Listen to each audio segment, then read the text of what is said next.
there. That's the tail, and these are the horns. I have a question. Why is it in these pictures, the pictures of aliens, UFO, the Yeti, Hellboy, why is it they're always out of focus?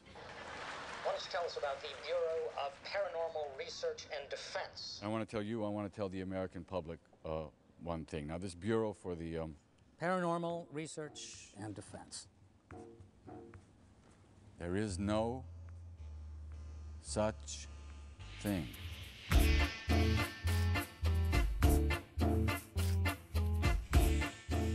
J'en avais parlé sur le blog à l'époque. De grosses différences, de grosses carences existent entre les éditions américaines et françaises de Hellboy Animated. Donc je vais vous les montrer tout de suite. Donc aux États-Unis, dans Hellboy Sword of Storms, est inclus en bonus, c'est même marqué sur le fourreau, que je vous montre là. Exclusive 32 page Hellboy Comic Inside. Donc pour les gros fans, grosso modo, voilà, ça c'est typique la carotte. Pour les fans, c'est achète-moi, fan de Hellboy que tu es. Acheter un comic Hellboy en cadeau, forcément, si on l'achète pas pour le film, on l'achète pour la BD, parce qu'on s'attend à du Mignola. Bah ouais, on est couillon, nous on est naïf, on croit qu'il va y avoir du Mignola à l'intérieur. Et ben non, carrément pas. Carrément pas. La couverture est signée, si je dis pas de bêtises, et d'ailleurs, tout à l'heure je vous parlais... non, on va pas la signature. Tout à l'heure je vous parlais de la comparaison, je vous faisais la comparaison en tout cas avec Jackie Chan et Jeff Matsuda. Je vous disais que les méchants semblaient être dessinés par ce gars, Jeff Matsuda, qui est Kara designer sur la série Jackie Chan. Et ben la cover de ce comic book est signée Jeff Matsuda. Donc comme quoi finalement tout finit par se rejoindre et mes théories sont peut-être pas aussi connes qu'elles laissent le penser. Donc dans ce petit comic book de 32 pages, sobrement intitulé Phantom Lambs, nous avons droit à une histoire de Hellboy dont les dessins sont assez particulier. Je vais juste vous montrer cette case. Je pense, voilà, qu'elle devrait être représentative. Liz Sherman. On ne sait pas ce qui lui est arrivé, la pauvre, mais il a dû lui arriver quelque chose de grave pour que sa gueule soit complètement déformée comme ça. Donc graphiquement, c'est pas terrible, c'est carrément orienté petit. C'est clairement fait pour les enfants. D'ailleurs, les pubs qui sont à l'intérieur, voilà quoi, c'est... Ouais, voilà. Ça ne laisse plus de doute possible. Donc, une histoire sans aucun intérêt, naze. Les dessins, c'est pas terrible. Les couleurs, c'est pas ça. C'est super fade. Enfin, bref. Rien à dire là-dessus. Voilà la gueule du méchant. Voilà. Il fait peur. Pour un petit de 2 ans, sûrement. Mais plus, je pense pas. Vraiment, le seul intérêt... Le seul intérêt de cette BD... si on peut appeler ça comme ça, voilà. C'est ça. Un pin-up de Mike Mignola colorisé par Dave Stewart, inédit, paru que dans ce comic book et jamais réédité ailleurs. Donc si vous voulez avoir ce pin-up pour les gros fans comme moi, eh ben, il vous faudra acheter l'édition US de Blood and Iron. Pourquoi? Eh bien tout simplement parce que en français, en France, pour l'édition française de 200 et de fer et le sabre des tempêtes, l'éditeur a cru bon nous jouer la carte du eh ben on va t'arnaquer, puisque dans le sabre des tempêtes on a ça, The Yearning, et que dans 200 et de fer on a ça, The Yearning. Et lorsque l'on va sur Blood and Iron, voilà ce que l'on a. Donc j'ai mis sous plastique parce que je l'ai fait signer par Eric Powell. Eric Powell est le responsable de la cover de ce petit numéro. On a exactement le même, c'est-à-dire qu'en fait Phantom Lambs est une exclusivité américaine, jamais parue en France, donc pour les collectionneurs vous savez où le trouver. Donc j'ai pas compris l'intérêt du truc, pourquoi foutre 2 fois le même en France. Et c'est pas fainéantis, surtout qu'en plus de ça, c'est pas traduit. Hein. C'est pas traduit, ils ont sous-titré tous les bonus, les films sont sous-titrés, il n'y a pas de souci de ce côté-là. On a droit à nos propres menus animés qui sont différents de la version US, mais la petite BD cadeau se trouvant dans les versions françaises, la seule BD, parce qu'il n'y en a qu'une, il y a 2 fois la même, n'est pas traduite. Donc je vois pas l'intérêt. Je comprends pas, si c'est pas traduit, pourquoi ne pas nous avoir foutu The Phantom Lambs. C'est incompréhensible. Donc ça, c'est le premier point chelou du truc. Le deuxième point, le plus grave, je tiens à le préciser, j'en avais longuement parlé sur le blog lors de la sortie, de... Je finis par me mélanger. 200 et de fer, le deuxième film d'animation, puisque à la suite de ça, lorsque Blood and Iron est sorti, le succès n'étant toujours pas au rendez-vous, alors succès tout est relatif, hein, avec des boîtes de production, hein, un film pour eux ne peut pas bien marcher alors qu'il a rapporté centaines de millions de dollars. Je dis pas que ça a rapporté une centaine de millions de dollars, mais quand même, le succès donc n'étant pas au rendez-vous, Stars Media a dit on lâche le truc, a laissé tomber la licence animée, et le troisième film, donc Phantom of Claw, n'a pas vu le jour et risque de ne jamais voir le jour, puisque officiellement le projet n'est pas abandonné, mais on est en 2011, on n'a pas eu de nouvelles depuis, en tout cas très très peu.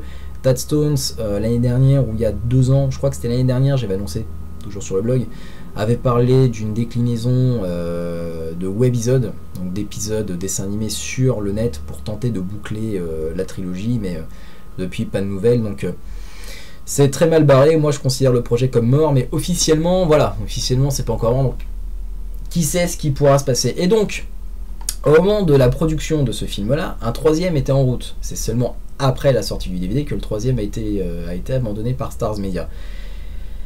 Mais du coup, lorsqu'ils nous ont fait ce film-là, en ayant en tête la suite et la fin de la licence, se sont dit bah on va faire un petit truc sympa à la fin du générique, à la manière des récents films Marvel. On voit voilà à la fin de Iron Man 2, Iron Man, Thor et du prochain Captain America, on a droit à une petite séquence inédite. Bah, ils ont fait la même à l'époque, ils ont rajouté une petite séquence introduisant le prochain film. Et bien cette petite séquence, vous ne l'avez pas en VF. La petite séquence qui est là, vous ne l'avez pas là. Allez à la fin du générique, vous reviendrez au menu principal. Donc voilà, c'est la petite moue, je ne sais pas. Je vois pas trop le délire, je vois pas trop l'intérêt, je comprends pas du tout le truc. Et ben, pour vous donner une petite idée de ce à quoi Encorbet Europe a décidé de faire l'impasse, pour vous donner une petite idée, eh bien voici ce que vous avez raté. I've heard all the stories. It is the official position of the United States government that the lobster did not exist. He is a work of fiction. End of story.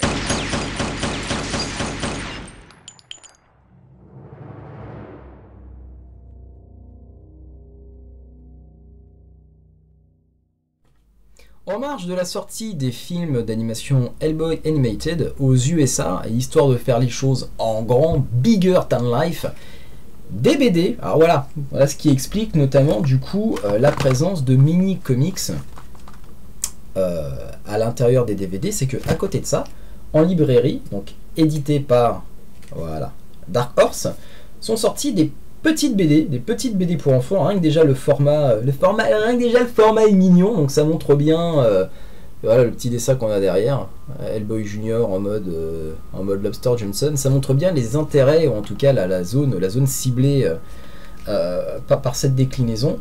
Donc on a eu droit, donc toujours cover par Jeff Matsuda qui signe donc la couverture de ce premier numéro, donc qui est numéroté en plus de ça numéro 1. Donc c'est pour vous dire à quel point c'est vraiment l'idée d'une série sur la longévité qui, en tout cas l'idée de vraiment porter une nouvelle licence juteuse qui était implicitement donnée aux fans via cette déclinaison.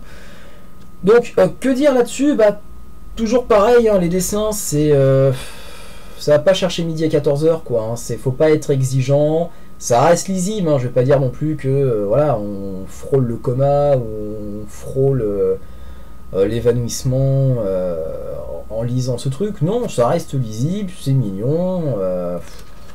Les couleurs sont un petit peu fades, mais bon, ça je pense que c'est plus un problème d'impression et de papier qu'autre chose. Ça reste mignon, les fans ils trouveront, je pense, leur compte. Hein. De toute façon, quand on est fan, on déteste rarement quelque chose. En tout cas, dans mon cas, c'est comme ça. Donc bon, voilà la gueule. Voilà la gueule du méchant, une espèce de gros bélier avec une bougie sur la tête en costume cravate. Ça fait très Buffy contre les vampires, ce truc-là. Il y a une bestiole dans la série qui m'y fait penser. Et tout comme... et puis, Michael Bay Represents, faut que je vous montre, hein. Pareil en feu, bah voilà, même dans les BD, les Américains détestent la France. Quand il y a un météore qui tombe sur le monde, c'est directement sur notre gueule. Et quand il y a un bouc en costume qui se pointe, c'est directement pour notre gueule. Bref, je vous laisse penser ce que vous voulez de ça. Aucune histoire centrée sur Liz Sherman qui devient une mariée du fameux bouc, le fameux bouc qui veut se marier avec Liz Sherman. En même temps, on la comprend, mignonne comme elle est, qui peut résister.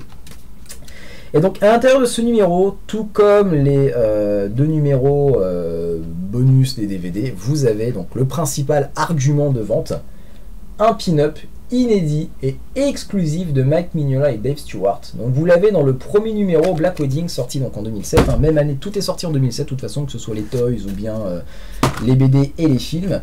Donc vous avez ça, The Black Wedding. Vous avez donc le deuxième, The Judgment Bell, donc sous plastique parce que je l'ai fait signer par Eric Powell, donc couverture par Eric Powell. Pareil, à l'intérieur vous avez donc un pin-up de Mike Mignola et Dave Stewart. Et il y en a eu un troisième, toujours sur l'idée de 3, hein, 3 créateurs, 3 têtes pensantes, 3 films, 3 BD.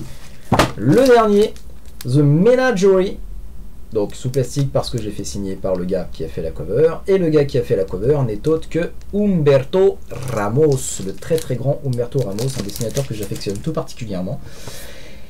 Et comme on est gâté, ou en tout cas semi-gâté en France, puisque jusqu'à maintenant, avec les DVD, on nous a montré qu'il y avait un petit peu de foutage de gueule, on vous sort les DVD, mais derrière, faut pas vous attendre à un truc de malade, hein, on va faire les choses à moitié. Dans la même idée, même ordre d'idée, Delcourt a édité la déclinaison Animated, l'a rebaptisée Hellboy Aventure, gardé le même format, même jaquette, tout ça. Donc pareil, numéroté, hein, comme quoi ils avaient vraiment l'intention de sortir tous les numéros. Donc le mariage noir, papier de moins bonne qualité qu'aux États-Unis, donc du coup, c'est encore moins agréable à lire. Là pour le coup, Delcourt a un petit peu fait les choses. Bon, ils l'ont sorti, c'est le principal, hein, ils n'étaient pas obligés de le sortir, ils l'ont fait, mais voilà, si on veut vraiment être pointilleux là-dessus, on pointera ça du doigt. Le papier de couleur un peu, de qualité un petit peu cracra. Et le pin-up ils l'ont foutu à la fin, contrairement à la version américaine qui était en plein milieu, parce qu'il y a 2 histoires. Le pin-up séparait les 2 histoires, là ils l'ont carrément foutu à la fin.